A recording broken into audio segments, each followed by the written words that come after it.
Good afternoon, everybody. Good evening, good morning, good night. Depending on what time you're watching this show, it has been a long day. It has been a long day. But congratulations to Canon Bob's Nathan Messenger for being installed today as the Dean of St. James Cathedral.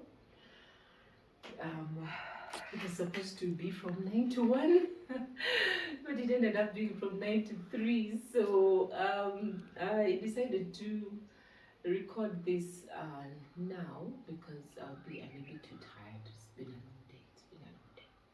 But it was good. It was nice. Thank you so much for the Bishop, for his words, and Dean, again, congratulations. This is Jackie Musime Guru, aka JMK, and welcome to Real Talk.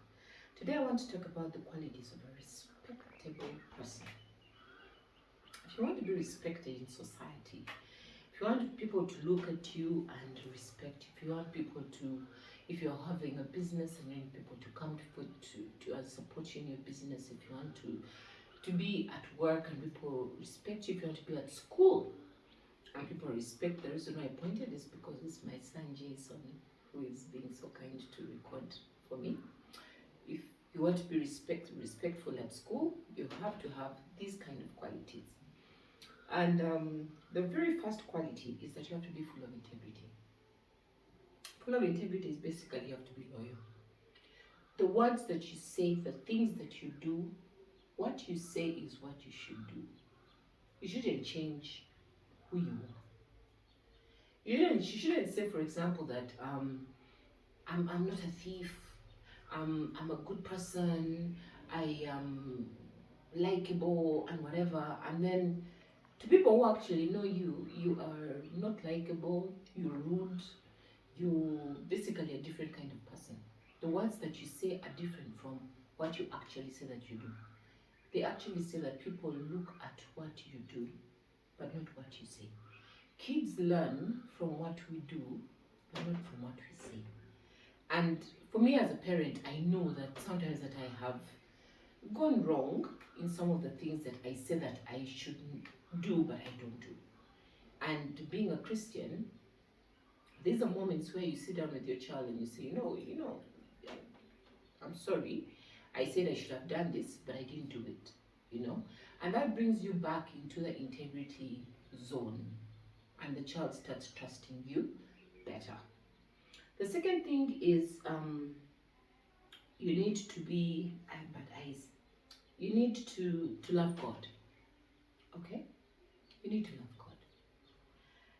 If you are a person who is full of integrity, who is supposed to be respectable, you have to love God. Whichever religion you are, you have to love God. Because God is the one who brings into you these different qualities. When you have God naturally, and I always ask my son, did you accept Christ as your personal savior?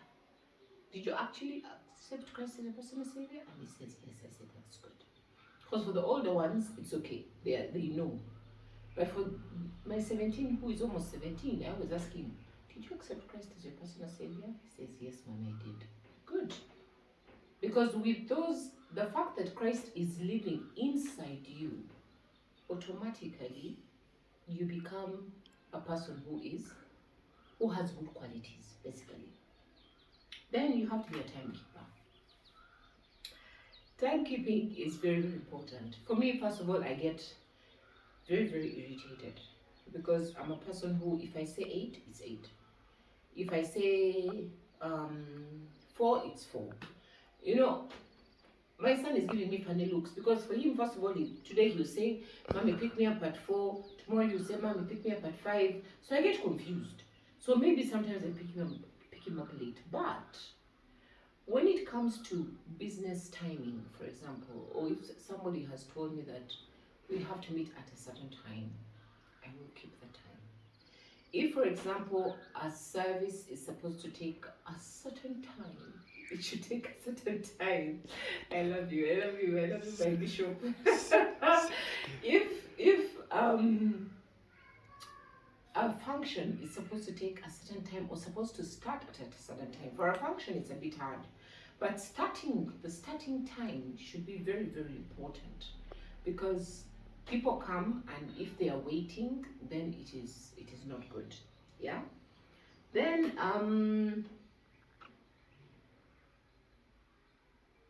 you should stick to your word. You should stick to your word.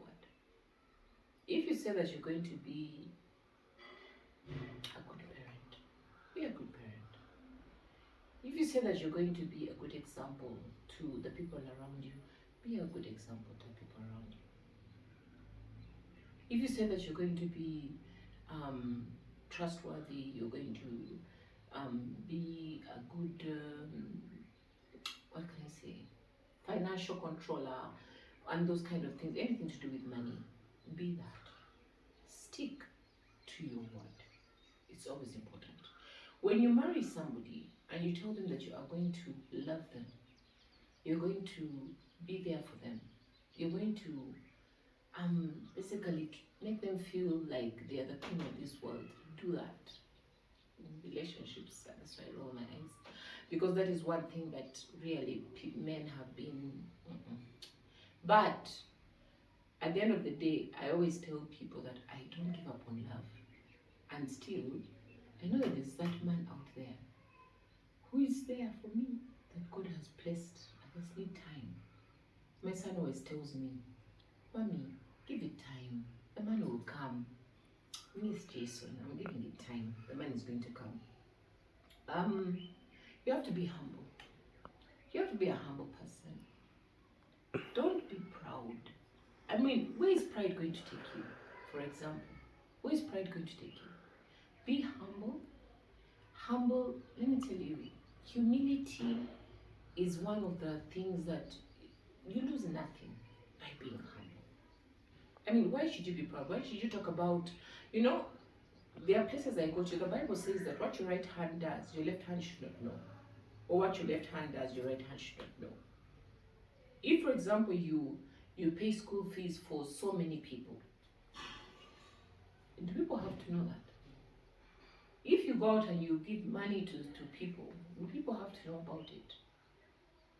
You don't have to go around every time you're in a big crowd of people and you're giving a speech, you're talking about how, oh, I've paid school fees for this one, I've paid school fees for that one, oh, I paid school for that one's family, I paid for what? That is not humility. That is pride. And God hates the proud. Proud, by the way, comes after a fall, if we don't know that. Then, we have to be friendly. And we have to be warm. Basically, one thing about me, for example, I'm a very friendly person. And actually, my son always says, Jason, because I spend most of the time with him, all the other two have basically left my nest. But Jason always says, Mommy, you're too soft. Mommy, you're too nice. Mommy, you're too nice. You're too nice. There's nothing wrong with being friendly. And there's nothing wrong with being nice.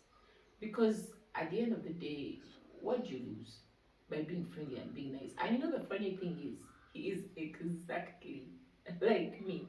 Jason is one person who has taken most of my qualities.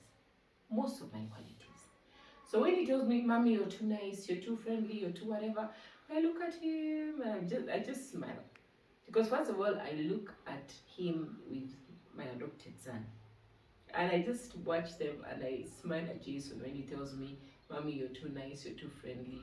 He is so nice to Jesse that you sit down and wonder, like, okay, I'm too nice, I'm too friendly, but look at you. It's a good thing, and it comes from God. If you are not born again, that thing cannot just come automatically. It just comes automatically because you loved God, and God puts it in you. Then you have to be dependable. You have to be dependable. Let somebody know that if Jackie has told me A, it's going to be A, not B.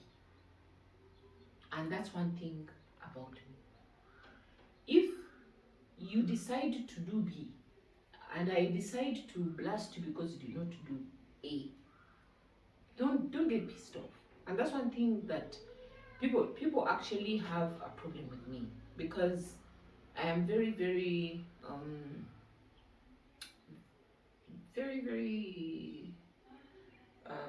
quick, or not quick, but I'm very, I don't like it when people don't do things that they're supposed to do. You know, as in, if I've depended on you to do my curtains, for example, and I come and you've not done them, I'm not going to be happy with you. I'm just going to ask, where are the curtains done? I've paid you, where are the curtains done? So you have to be dependable. You have to make sure that whatever you are told to do, whatever you tell me that you're going to do, or if I tell you that I'm going to do something, I will do it. And that is what it means to be dependable. Then, being open-minded. Being open-minded is a very good thing. You know, there's some people who are really closed. If you don't do what they want you to do, and I know so many people like this, and I know Jason will smile. There are some people who just, if you don't go according to the things they want you to do, they will just get pissed off. They want you, they want you to basically do what they want you to do, what they want you to do, but not what is expected of them. And they're kind of people who, if you try to give your word, or if you try to give your advice, they get annoyed, they get pissed off.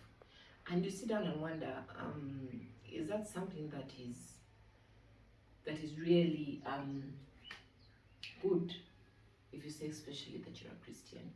And that's one thing I miss about my mom.